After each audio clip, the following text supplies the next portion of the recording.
나의 그 혼인 상태에 대해서 뭐 때문에 파탄이 났고 뭐가 문제고 재산 분할이 어떻게 기여가 됐고 그래서 소송을 갔을 때 여러분 안녕하세요. 박리나 변호사입니다. 그동안 건강히 잘 지내셨죠? 벌써 설도 지나고 이제 진짜 꽃피는 봄이 오는 3월이 다가오고 있습니다.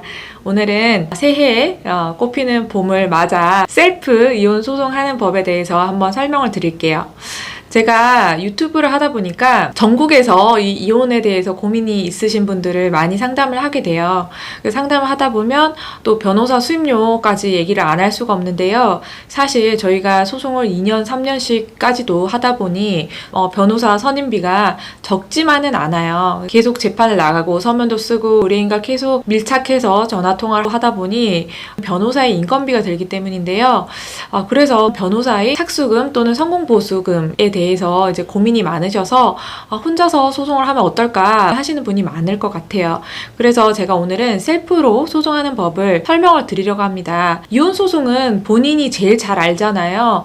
나의 그 혼인 상태에 대해서 뭐 때문에 파탄이 났고 뭐가 문제고 재산 분할이 어떻게 기여가 됐고 그래서 소송을 갔을 때 변호사를 선임을 하더라도 변호사가 내 이혼 사건 알아서 해주겠지 이렇게 맡기시면 안 되는 겁니다. 저도 사실 반 셀프 인테리어를 시도를 하고 있거든요. 처음에 이제 턴키를 하냐 아니면 반 셀프 인테리어를 하냐 고민을 했는데요. 지금 이혼 소송이 딱 그거와 비슷하다고 생각이 들어요. 턴키는 어떤 거죠? 인테리어 사장님에게 전체적인 공사 계획을 잡고 5천만 원이다, 6천만 원이다 이런 식으로 해서 전체에 대한 것들 다 맡기고 인테리어 소장님께서 말하자면 철거부터 해서 그 다음에 뭐 방통 작업, 그 다음에 전기, 뭐 샤시, 도배장판 뭐 이런 부분들 전부 다 알아서 해주시는 게 턴키 공사잖아요.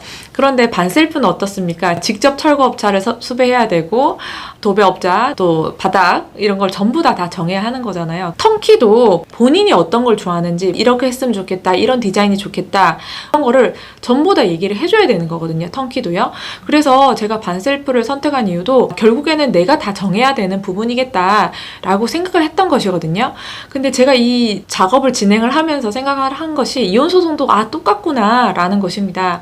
이혼 변호사를 선임을 하더라도 변호사가 알아서 해주는 것이 아니고 우리 혼인 관계에 대해서는 당사자가 제일 잘 알기 때문에 본인이 중요하게 주장을 하셔야 되는 부분은 본인이 직접 주장을 하셔야 되는 거예요. 지금 제가 말씀드리려는 것은 셀프 소송을 말씀드리는 거죠. 셀프 소송을 하려면 법적으로 이거 어떻게 해야 되나, 소장을 어떻게 써야 되나 라는 것부터 사실 막막하시잖아요. 제가 서론이 너무 길었는데 셀프로 소송을 하시려면 먼저 남이 쓴 소장을 먼저 샘플로 보고 나는 여기서 지금 뭐 이혼이랑 재산 분할만 하면 되겠다. 아이들이 다 커서 양육권자, 친권자, 양육비 부분은 빼도 되겠다. 위자료 부분은 특별히 내가 증거가 없어서 받을 필요가 없겠다. 아니면 배우자의 외도 증거가 있으니 위자료를 청구해야 되겠다 라는 것을 본인이 생각을 하시고 소장을 샘플을 보고 선택을 하시면 되는 거예요. 거기다가 어떻게 하면 되죠? 이름을 싹싹싹싹 바꿔놓고 안에 내용을 본인의 내용으로 바꿔넣으면 되는 거죠. 그러면 샘플을 이제 어디서 구하냐? 제가 영상에서도 많이 말씀드렸는데 대한법률구조공단이라는 사이트가 있어요. 그 법률구조공단에 들어가면 법률 서식 상담 사례라는 이 탭을 클릭을 하시면 됩니다. 클릭을 하시면요 법률 서식이 쫙 나와요. 이제 휴대폰으로 봐도 그게 내용이 쫙 나오거든요.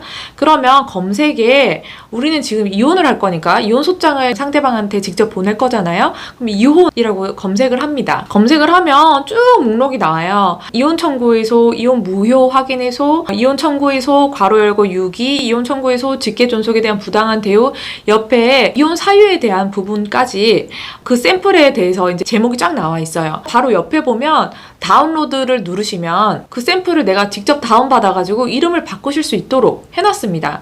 그리고 이 내용이 어떤 건지를 확인하려면 다운로드 옆에 미리 보기를 누르시면 이게 내 사건이랑 맞구나, 내 사건에 적용할 수 있는 소장이구나, 그거를 본인이 확인을 하실 수가 있어요. 저는 지금 이혼, 위자료, 재산분할, 친권행사자, 양육권자 지정 및 양육비 청구의소 요 샘플을 지금 선택을 했거든요. 내용을 보면 변호사도 소장 이렇게 씁니다. 그 샘플에서 지금 빠져있는 거는 원고의 소송 대리인으로 변호사 이름만 빠져있는 거예요. 왜냐하면 원고 당사자가 직접 쓰실 것이기 때문이죠. 그래서 소장하고 원고 이름, 주민번호 쓰시고요. 주소, 등록기준지 쓰시고 그 다음 피고, 이름, 주민번호, 주소, 등록기준지 쓰시고요. 사건 본위는 아이들을 말하는 거예요. 거예요. 내 아이가 한 명 있다면 그 아이 이름 쓰시고 주민번호, 등록기준지, 주소 이렇게 쓰시는 거예요. 그리고 제목은 지금 이혼 말고도 청구하는 게 좀 많으니까 이혼 등 청구의소라고 쓰시면 됩니다. 그래서 청구 취지가 중요한데 청구 취지가 사람들이 뭔지 모르잖아요. 청구 취지는 판결문에 내가 판결 이렇게 받았으면 좋겠다. 그 요지가 이것이다. 라고 쓰는 거예요. 샘플 보면 잘 나와 있어요. 1번 보면 원고와 피고는 이혼한다. 2번 피고는 원고에게 위자료로 금 3천만 원 지급하라. 별지 목록 부동산에 관하여 재산 분할 원인으로 한 소유권 이전 등기 절차를 이행하고 이를 인도하라. 이 나항의 경우에는 지금 재산 분할 원인으로 부동산을 인도받는 것을 원하기 때문에 이렇게 썼겠죠. 만약 돈을 원한다면 재산 분할금으로 원고에게 금 얼마를 지급하라. 2억 원을 지급하라. 20억 원을 지급하라. 이렇게 쓰실 수 있겠죠. 그리고 사건 본인에 대한 친권 행사자 및 양육권자를 원고로 지정한다. 그리고 피고는 사건 본인에 대한 양육비로 이 사건 소장 부본 송달일 다음 날로부터 언제까지는 보통 성년이 될 때까지입니다. 그래서 성년이 되는 거 만 나이로 이제 계산을 하셔야 되고요. 만 19세가 되는 날짜를 계산해서 2009년 10월 8일생이다. 성년이 되기 하루 전 10월 7일까지를 이제 정하시는 거고요. 매월 얼마를 매월 말일에 지급하라. 이렇게 쓰는 겁니다. 그리고 소송 비용은 이제 피고가 부담한다고 쓰셔야겠죠. 이 부분은 이제 판결을 받을 때 피고가 꼭 부담하지 않더라도 이렇게 의례적으로 쓰는 겁니다. 나중에 판사님이 소송 비용을 정해 주시게 됩니다. 그리고 6항으로 제2의 가항, 이제 위자료 항목이죠. 그리고 이 양육비 부분은 가집행할 수 있다. 라는 판결을 구합니다. 라고 쓰시고요. 청구 원인에 이제 이 샘플을 보시면 원고와 피고는 언제 혼인신고를 마친 법률상 부부고 그 사이에 사건 본인 누구를 출산하였습니다 하면서 이제 이혼 사유는 어떻게 됩니다 하면서 쭉 썼죠. 그리고 3항에 보면 위자료 및 재산 분할은 이렇게 됩니다. 그리고 4항에 친권자 및 양육권자 지정으로 제가 적합합니다. 저에게 양육권을 주십시오. 이렇게 쓰는 거죠. 자, 양육비 지급 청구 5항으로 또 쓰는 거죠. 본인들 소득이 이 정도니까 저는 얼마를 받기를 원합니다. 라는 내용을 쓰시는 겁니다. 이렇게 쓰시면 거의 다 된 거예요. 그래서 입증 방법은 이혼 시 필요 서류라고 있어요. 여기 보시면 요거대로 그대로 쓰시면 되세요. 가족관계증명서, 혼인관계증명서, 주민등록 등초본 이것은 꼭 들어가야 되는 것이고요. 그리고 그 외에 귀책사유가 있어서 아프다 이런 게 있으면 진단서, 사실확인서, 그리고 지금 재산분할을 청구하니까 등기부 등본 들어가야 되겠죠. 그래서 요거를 첨부를 하셔서 재판부에 내시면 돼요. 제가 서울에 산다. 그럼 서울 가정법원에 이제 내시면 되고요. 일산에 산다. 그러면 의정부 지방법원 고양 지원 오셔가지고 직접 내시면 됩니다. 이렇게 내시면 지금 소장은 직접 다 쓰신 거예요. 청구 원인 다음 장을 보시면 이 직접 진행하실 때의 유의사항이 이제 나와 있어요.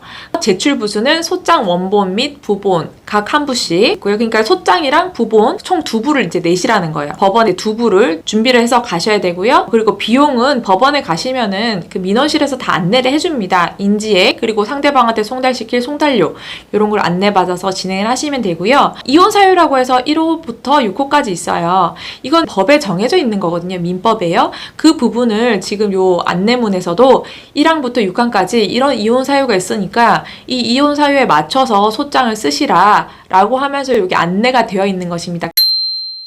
제출 법원, 이거 어느 법원에 내야 되지? 나는 인천 사는데 서울 가정법원에 내면 되나? 당연히 안 되겠죠. 제출 법원은 여기도 설명이 돼 있어요. 부부가 같은 가정법원의 관할 구역 내에 있는 경우에는 그 가정법원, 둘 다 서울에 산다. 서울에 내시면 되고요. 부부가 최후의 공통의 주소지를 가졌던 가정법원의 관할 구역 내에 부부 중 1방이 보통 재판적 있을 땐 그 가정법원. 이 말이 어려운데요. 2항, 3항도 지금 설명이 좀 어렵게 되어 있는데 부부 중에 이제 1방이 다른 곳으로 갔다. 또는 내가 서울에 살았는데 지금 일산으로 이사 왔다. 그러면 일산에 있는 의정부 지방법원 고양지원에 내셔도 여기서 사건을 진행할 수 있다. 이런 얘기로 보시면 되겠습니다. 그리고 바로 이번에 제척기간도 설명이 돼 있죠. 배우자의 부정한 행위가 있을 때 이제 언제 소송을 제기할 수 있느냐? 10년 이후에 제기할 수 있느냐? 그게 안 되고요. 다른 일방이 사전 동의나 사후 용서를 한 때 또는 이를 안 날로부터 6월 그 사유가 있은 날로부터 2년을 경과한 때는 이혼을 청구하지 못한다. 부정행위가 있고 나서 서로 용서하고 2년 넘게 살았다면 그거를 이유로 이혼 청구는 할 수 없다라고 이제 법에 규정되어 있습니다.